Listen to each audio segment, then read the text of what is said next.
Makinde, who deemed the approval fit to increase the strength of the agency. And now to the rest of the stories. Abuja Light Rail will operate free for 2 months after its inauguration on Monday, 27th of May. Wike stated this during an ongoing ministerial sectoral update to mark the first year in office of Bola Tinubu at the Radio House in Abuja. 28th of May. He and the House of Representatives has passed a national anthem, Nigeria We Hail Thee. The bill, sponsored by the leader of the House, Julius Ihonvbere, was presented for first and second reading, considered at the Committee of the Whole, approved and read for the third time. Known as the National Anthem Bill, it states that on the date of commencement of this bill, the national anthem of the Federal Republic of Nigeria shall be Nigeria We Hail Thee, which is prescribed in the schedule to this bill.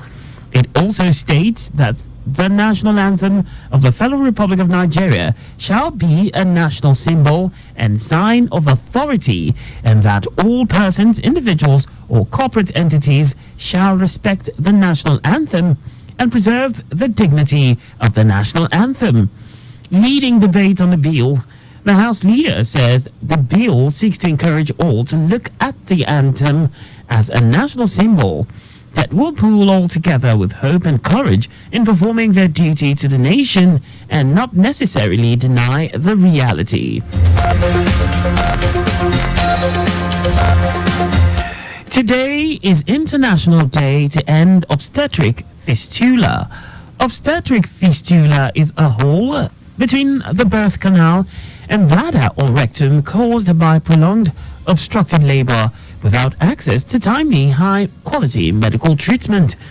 It leaves women and girls leaking urine, feces, or both, and often leads to chronic medical problems, depression, social isolation, and deepening poverty.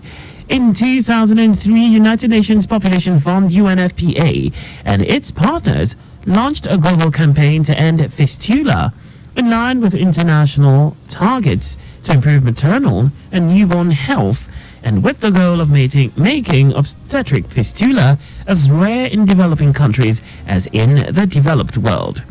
In 2018, the United Nations General Assembly adopted a resolution to end it by 2030. This year's theme, Breaking the Cycle, Preventing Fistula Worldwide, underscores the urgent need to address obstetric fistula comprehensively, emphasizing equitable access to quality maternal health services, social reintegration, and sustained investment in healthcare systems. And now to foreign news. Iran's late President Ibrahim Raisi is being buried in his home city of Mashhad 4 days after he was killed in a helicopter crash. The 63-year-old hardline cleric will be laid to rest in the holy shrine of Imam Riza, a revered figure in Shia Islam. Television pictures showed large crowds gathered in one of the northeastern city's main streets ahead of the ceremony. 7 other people died in Sunday's crash during bad weather in Iran's mountainous northwest region. They include Raisi's foreign minister Hossein Amir Abdullahian, who was buried on Thursday at the Shah Abdulazim Shrine in Ray, a southern suburb of the capital, Tehran. And now sports. World Football Governing Body FIFA has made changes to the officiating team of the 2026 World Cup qualifying match between Benin Republic and Nigeria on Monday, June 10. The changes have sent packing Ethiopian official Bamlak Wayesa, who was originally designated as referee for the encounter scheduled to kick off at 4 p.m. In his place, Gabonese official Pege Acho will now be the referee, while Wayesa's compatriots Temesgin Atango and Tigle Belachu have been retained as assistant referee 1 and 2. The originally designated referee assessor, match commissioner, and security officer retain their places in the encounter that comes up only 3 days after the Super Eagles Bafana Bafana clash at the Godswill Akpabio Stadium in Uyo. Lagos State Governor Babajide Sanwo has mourned the passing of former Secretary to the Lagos State Government, Omotilewa Aro Lambo. Aro Lambo was the Secretary to the Lagos State Government during the tenure of President Bola Tinubu as Governor of Lagos State between 1999 and 2007. Governor Sanwo-Olu, in a condolence message issued by his special advisor on media and publicity, Boyega Akoshle, praised the late Aro Lambo's contribution to the government's growth and development of Lagos State during his lifetime. He described the death of Aro Lambo, who died after illness at 81, as a big loss to the state, urging the family and political associates to immortalize the late politician.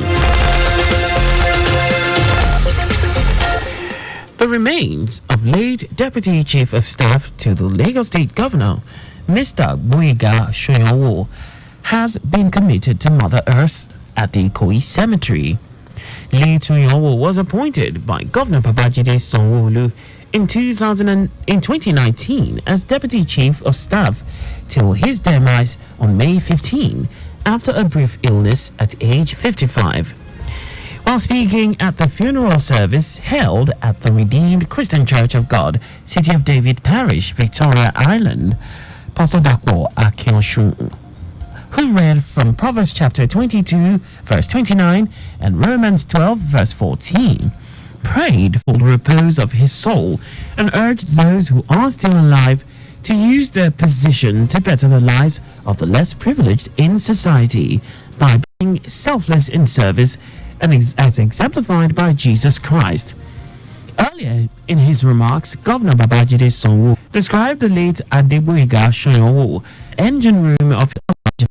He implored the family of the deceased to take solace in God that he lived a good life and touched many lives positively while on earth. Being a legacy of selflessness and of profound commitment to the greater good work that Adeboyega has left behind, and legacy will continue to inspire us, to continue to guide us, and remind us of the power of life of dedicated service to humanity.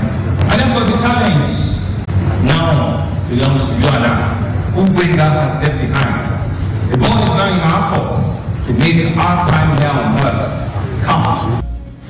Widow of the deceased, Mrs. Yewande Shoyanwo, eulogized her late husband and appealed to anyone he might have offended while on earth to forgive him, for death is inevitable. The Bible says no situation ends. I never thought that situation would include the loss of Boyega.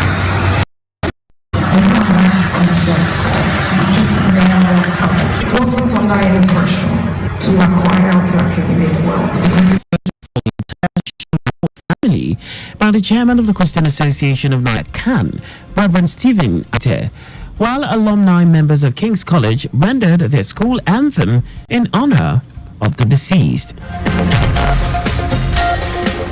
And that's all for the news at 6. Just before we go, please do not drive beyond specified speed limits. You can follow us on like our various social media platforms on X, Traffic Radio 961, Instagram, Lagos Traffic Radio 961, Facebook, Lagos Traffic Radio 96.1 FM, on YouTube. Subscribe and watch us live on our channel, Traffic Radio 961. You can also visit our website on www.trafficradio961.ng. To end the news, here are the highlights of the major stories. Lagos State government has announced plans to establish the Lagos State Essential Medicines Agency, LSEMA, to ensure seamless management and distribution of essential medicines within the state. Minister of the Federal Capital Territory, Nyesom Wike, has confirmed that the Abuja Light Rail will operate free for 2 months after its inauguration on Monday, 27th of May.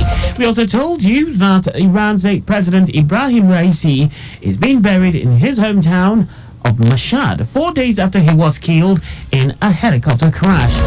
And in sports, World Football governing body FIFA has made changes to the officiating team of the 2026 World Cup qualifying match between Benin Republic and Nigeria on Monday, June 10.